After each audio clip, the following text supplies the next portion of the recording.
ओम नमो भगवते वासुदेवाय नमः। वैशाख स्नान 12वां अध्याय। यमराज का ब्रह्मा से अपने दुख का समस्त वृतांत कहना। यम बोले, हे शंभु, हे पिता, मेरी बात सुनो। मैं अब लोप हो गया हूँ। मैं मरने से भी अपने पद खंडन को अधिक मानता हूँ। हे कमलासन, अपने स्वामी के यहाँ जो जिस कार्य पर नियुक्त रह कर अपना कर्तव्य पालन न करे और उसका धन खाता रहे, वह काठ का कीड़ा अर्थात घुन बनता है। जो प्रज्ञावान लोभ से राजा के वित्त को बिना कार्य किए खाता है, वह तिर्यक योनि में जा 300 कल्प तक नरक भोगता है। जो निष्प्रिय होकर अपने स्वामी का काम पूरा नहीं करता, वह घोर नरक भोग कर कौवा की योनि पाता है। जो अपने कार्य में तत्पर न रहकर स्वामी के कार्य को बिगाड़ देता है, वह 300 कल्प तक चूहे की योनि पाता है। जो कार्य करने की सामर्थ्य होने पर भी कार्य नहीं करता और घर में ही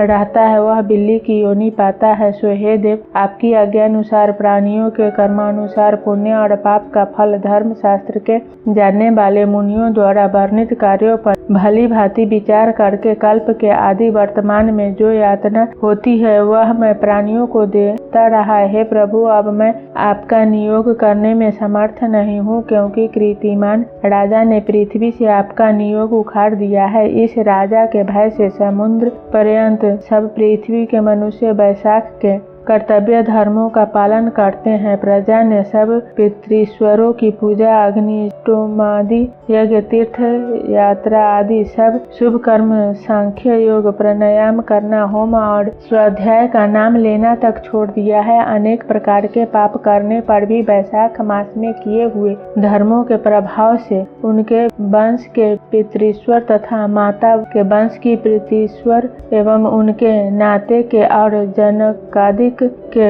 पूर्वज मेरे लेख पत्रों को मिटाकर विष्णु लोक चले जाते हैं, जहाँ तक कि दोनों कुल के 26 पीढ़ियों तक के पितृश्वर सब पापों से मुक्त होकर दिव्य देह धारण कर मेरे मार्ग को छोड़ विष्णु लोक को चले जाते हैं। अतः अब इस काम पर मुझको रखने की आवश्यकता नहीं है। यह आपका दिया हुआ दंड और पट आपके चरणों में रखा है। हे ब्राह्मण, मनुष्यों को अनेकों तीर्थों के करने से, दान तप व्रत करने से, अनेक प्रकार के धर्माचरण करने से, प्रयाग में पतन होने से, रण में मरने से, भृगु के पतन या काशी में मरने से, यज्ञ आदि करने से देवगति नहीं मिलती। जो मेष की संक्रांति में प्रातः काला स्नान कर भगवान का पूजन करने से, कथा श्रवण करने से, वैशाख महात्म्य के सुनने से तथा यथोचित वैष्णवीय धर्मों का संपादन करने से मिलती है और वह विष्णु लोक का अधिपति हो जाता है। राजा की आज्ञा से वैशाख के कर्मों को कर सभी वैकुंठ को चले जाते हैं। यह राजा मेरा बड़ा शत्रु है और तुम्हारा तो बहुत ही है।